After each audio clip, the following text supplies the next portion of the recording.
अध्यक्ष world alliance of Buddhism Thailand, Shrimati इम्तिया सिरोम थाईलैंड, कुमारी कैसिरी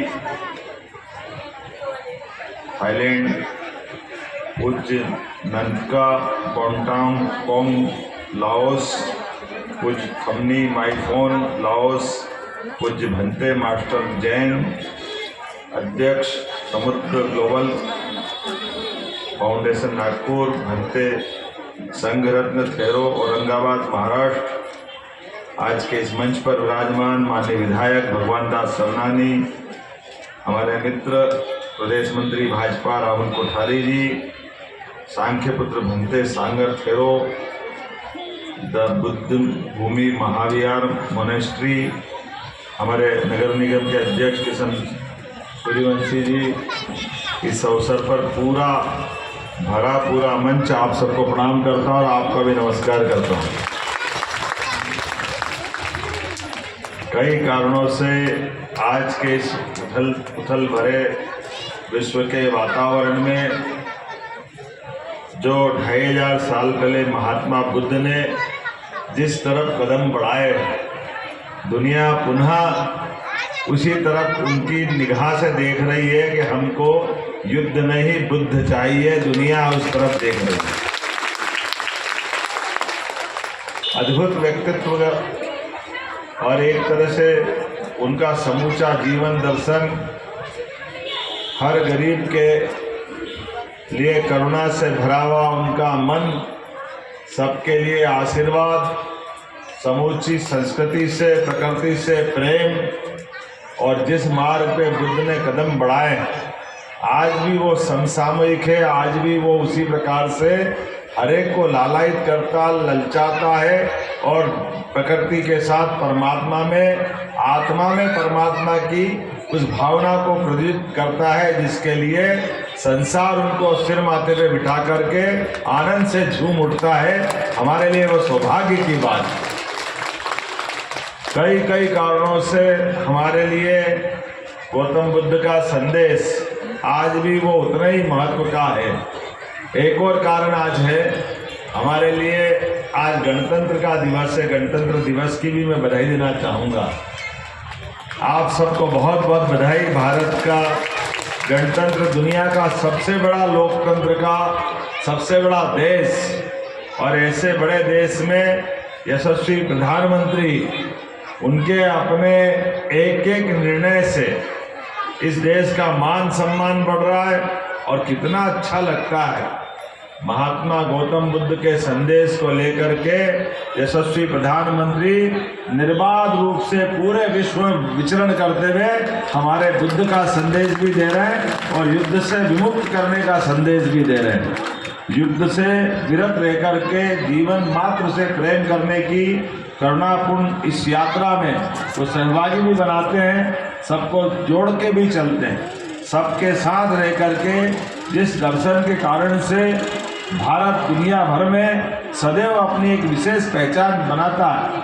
हर काल, हर युग में, हर समय हमारे बीच सर्वे भवन्तु सुखिनः, सर्वे सन्तु निरामया, ये जो उदात्त विचार है, इस विचार के भरोसे से भारत और भारत के लोग दुनिया में सदैव अपनी गौतम बुद्ध की परंपरा से जुड़ते हैं, मानवता की परंपरा से जुड़ते हैं। सबको भला करते हुए मूल मानव संस्कृति और मानव संस्कृति के साथ हमारी अपने उस आचरण और उस व्यवहार के कारण जाने जाते हैं कि महात्मा बुद्ध का विचार बगैर तलवार के दुनिया में फैला। लोग आश्चर्य से अपना इस दिमाग को लगा करके वो इस बात का विचार करते हैं कि बुद्ध का विचार नहीं है, ये मानव को मानव जीवन बनाने के मार्ग पे ले जाने वाला सबसे मुख्य मार्ग है, जो सबका भला करता है।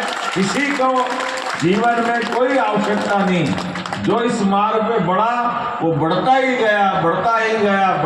गया और इस मार्ग के माध्यम से अपने जीवन के साथ, अपने आचरण के साथ, जो जिस देश में है, देश की सीमाओं से ऊपर उठ करके जो जिस संस्कृति को उधर मानता हो, उस संस्कृति के साथ जुड़ करके एक विचार मात्र से जो विचार करुणा प्रेम का है, उस करुणा और प्रेम के माध्यम से समूचे विश्व जगत को अपने बाहों में लेकर के प्रेम लुटाने का मार्ग अगर कोई है तो गौतम बुद्ध का मार्ग है। हमें इस बात का आनंद है।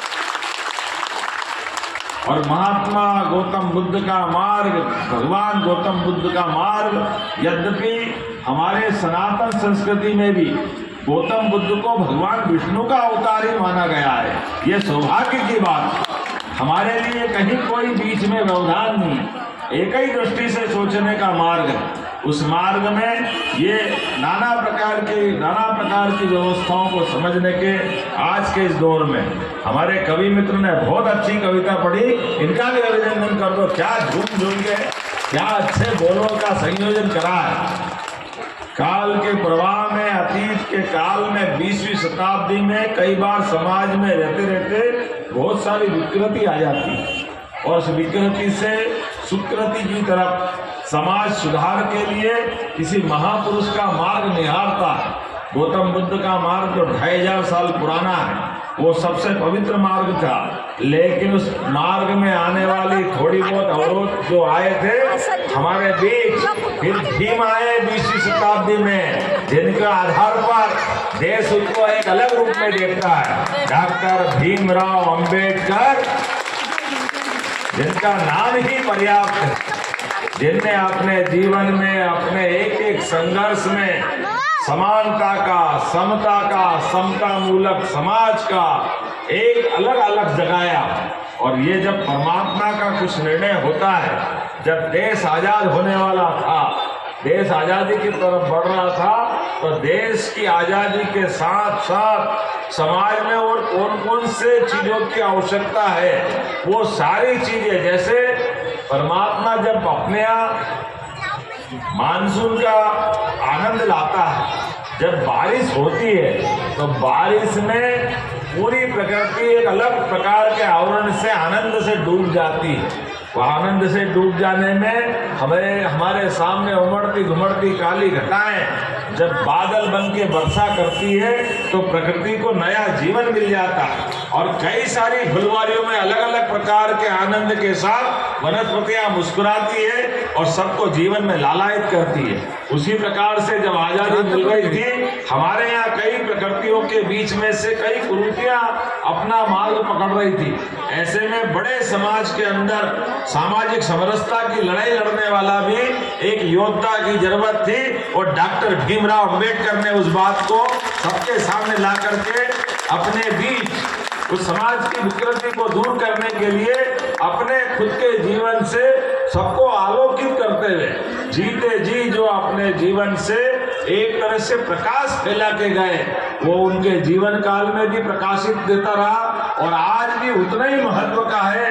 बाबा साहब अंबेडकर ने जिस मार्ग में ले जा करके समूचे समाज को खड़ा किया, वो गौतम बुद्ध का मार्ग है, वो भीम का मार्ग है, समानता का मार्ग है, समरसता का मार्ग है, एक दूसरे के साथ लेकर समता मूलक सिद्धांतों को प्रतिपादित करने वाला मार्ग है। जिस मार्ग के माध्यम से हमारे बीच की कमजोरियों को दूर करके हम सब उस मार्ग पे चले जहाँ महात्मा गौतम बुद्ध ने ले जा करके हमको खड़ा किया था। हमें इस बात का आनंद है, आज ये समूचा भिक्षुक वर्ग जो अपने बीच में है, ये अपनी उस अलग जगाने वाले मार्ग पे है, जिनके माध्यम से हमारे मन में उमड़ते घुमड़ते प्रश्नों के उत्तर देने के लिए कहाँ मलेशिया, कहाँ थाईलैंड, कहाँ पता नहीं कितने प्रकार के देश और देशों की अपनी सीमा, लेकिन शुद्ध विचार की कोई सीमा नहीं होती है। पवित्र विचार एक ही होता है। हमें गर्व है कि पवित्र विचार की चारों तरफ से ये धाराएं आकर के समुद्र रूप में गौतम बुद्ध के उस विचार में समाहित होती है, उस आनंद से सराबोर करती है। आज के इस अवसर पर जब अंतर्राष्ट्रीय सम्मेलन हो और ऐसे में भोपाल में जब आयोजन हो, तो मुझे इस बात की प्रसन्नता है। मैं मध्य प्रदेश के सरकार का मुखिया होने के नाते आप सबका वंदन करता हूँ, अभिनंदन करता हूँ और ऐसी विचार यात्राओं को मैं घंटे को बधाई देना चाहूँगा। ये कर्मकांड की तरह एकाध बार नहीं रही, लगातार विचार यात्रा, विचार यज्ञ चलते रहना चाहिए, ऐसे आयोजन होते रहना चाहिए, तभी हमारे इन सारी बातों की सिद्धता होती है। आज के इस अवसर पर जिन जिन को पुरस्कृत किया उन सबके प्रति मैं शुभकामना देता हूँ, बधाई देता हूँ। और थोड़े से समय की कमी के कारण से मुझे जल्दी जाने की अनुमति मैंने मांगी थी, लेकिन मुझे लगा कि मेरे पास समय नहीं था। एक कार्यक्रम मेरे लिए माननीय गवर्नर साहब से अनुमति लेके वो आधा छोड़ के आया हूँ, लेकिन हमने कहा हमको ज़्यादा जरूरी है कि यहाँ आना चाहिए। गौतम बुद्ध के चरणों में आकर के जो आनंद मिलता है उसकी कोई तुलना किसी से नहीं हो सकती। इसलिए आज आने के पहले एक और सुखद संयोग है। यद्यपि मैंने इंदौर में ध्वजावंदन किया, सवेरे 26 जनवरी का कार्यक्रम आनंद से मनाया, लेकिन थोड़ा सा समय मिला तो हमको लगा कि एक पवित्र तीर्थ है महू पास में, और आज अपनी 26 जनवरी है। तो 26 जनवरी के दिन वो तो पवित्र तीर्थ की तरह है। तो एक तरफ हमारे लिए बाबा साहब अम्बेडकर की जन्म स्थल को नमन करने का उससे अच्छा दिन कौन सा हो सकता है। तो आज मैं सबसे पहले बगैर कार्यक्रम के अपनी भावनाओं के आधार पर बाबा साहब अम्बेडकर की जन्म स्थान पर पुष्पांजलि करने गया और तीर्थाटन करने गया। मुझे इस बात का आनंद है, तीर्थ ऐसे हैं जिनको हमको याद रखना चाहिए। जो भंटे ने कहा कि जब मैं इंग्लैंड गया और मुझे बताया गया है कि बाबा साहब अम्बेडकर ने 2 वर्ष जहाँ अध्ययन किया है, उस स्थान को यशस्वी प्रधानमंत्री नरेंद्र मोदी जी का जोरदार अभिनंदन करो, जिन्होंने वहाँ की सोसाइटी में बहुत सारे व्यवधान खड़े किए, पता नहीं कितने प्रकार के। उन्होंने कहा यहाँ ये अगर इसको संग्रहालय बना देंगे, इसको स्मारक बनाएंगे तो आसपास का जनजीवन खराब होगा।